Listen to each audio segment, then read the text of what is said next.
Vous écoutez En bonne santé, le podcast qui vous aide à le rester. Cet épisode vous est proposé par le mutualiste Avenir Mutuel. Bonjour et bienvenue dans ce podcast. Je m'appelle Mathieu et dans cet épisode, je vais vous expliquer la marche à suivre pour reprendre une activité sportive. Vous souhaitez reprendre le sport de manière plus ou moins intense et plus ou moins régulière, mais vous ne savez pas par où commencer. Le challenge peut être bien plus compliqué qu'il n'y paraît. Je suis donc allé demander au docteur Fabien Pillard, médecin du sport au CHU de Toulouse et président de la Société Midi-Pyrénées de médecine du sport, un petit mode d'emploi de reprise de l'activité sportive. Et avant de se lancer, il faut selon lui se poser les bonnes questions. Pourquoi je veux m'y remettre, comment je vais m'y remettre, qu'est-ce que j'en ai compris de l'intérêt de l'activité physique. Une fois que vous avez fait ça, à quoi vous faites attention à votre état de santé, en fait au risque, avant de faire attention à l'effet. Pour ça, en fonction de votre état clinique, vous avez besoin ou pas de consulter un médecin qui lui va se charger d'établir les contre-indications. Alors on appelle ça restrictif ou absolu, c'est-à-dire vous pouvez être contre-indiqué pour telle ou telle activité, mais de façon restrictive, contre-indiqué dans une activité sur certaines conditions. Le club des cardiologues du sport recommande un bilan médical en amont de la reprise, après 35 ans pour les hommes et après 45 ans pour les femmes. En fonction de votre état de santé, votre médecin pourra éventuellement vous proposer de réaliser un test d'effort. Que vous ayez besoin d'un médecin pour vous accompagner ou non, l'important est de vous écouter et de prendre en compte les 3 aspects essentiels de l'activité sportive, la fréquence, la durée et l'intensité. Bouger régulièrement, au moins 30 minutes par jour et avec une intensité suffisante pour produire transpiration et souffle court, c'est la clé. Ensuite, différents types de pratiques sportives s'offrent à vous. Vous pouvez vous autogérer, mais après c'est tout à chacun de savoir comment il peut s'autogérer. Et pour ça, vous avez des outils en ligne, vous avez des politiques de développement local qui justement renseignent par des campagnes de communication. Sinon, vous pouvez aussi aller dans des clubs, dans des maisons sport santé, dans des associations qui proposent de l'activité physique santé en prévention primaire, secondaire ou tertiaire. Et à ce moment-là, vous vous faire encadrer par un professionnel des activités physiques et sportives. Ça pose aucun souci. Chacun doit trouver chaussure à son pied. Et pour trouver la façon de bouger la plus adaptée, il faut aussi prendre en compte son âge. Si le sport est nécessaire à tous les moments de la vie, pas question de l'appréhender de la même manière à l'adolescence ou à la retraite.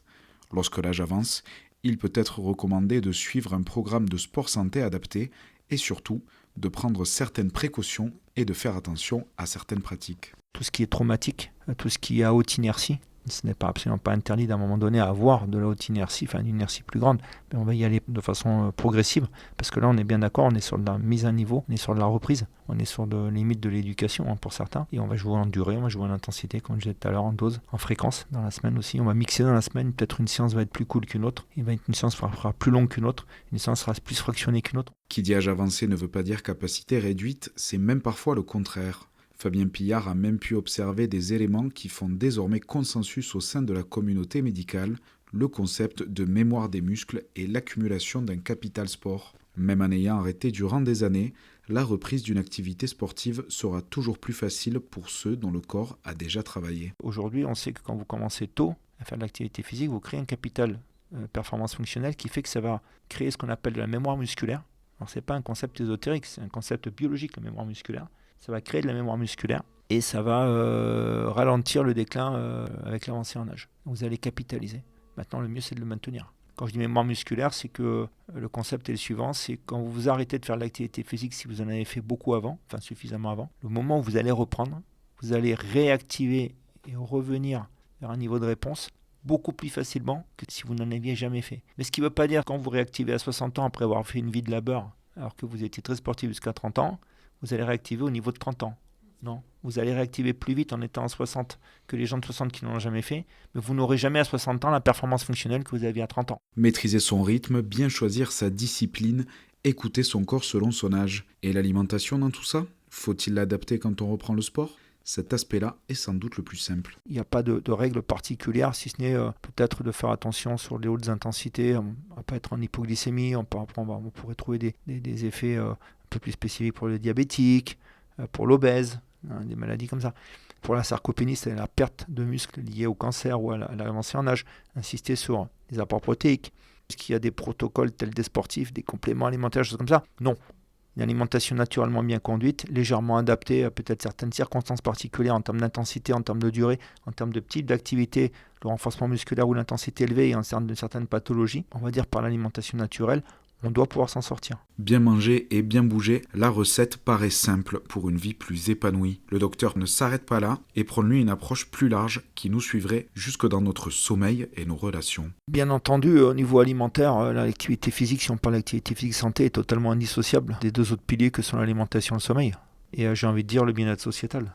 Il y a un 4 piliers, ça fait partie du bien vivre. Une alimentation saine va permettre à l'individu de flotter aisément dans tout ce qu'il a à faire pour être en interaction avec lui-même et son environnement. En solo ou en équipe, à faible ou haute intensité, en courant, en marchant ou en pédalant, le sport, c'est toute la vie et surtout à votre rythme. Vous venez d'écouter En bonne santé, un podcast du mutualiste Avenir Mutuel. Cet épisode a été produit par le réseau des éditeurs de revues et réalisé par l'agence SIEM.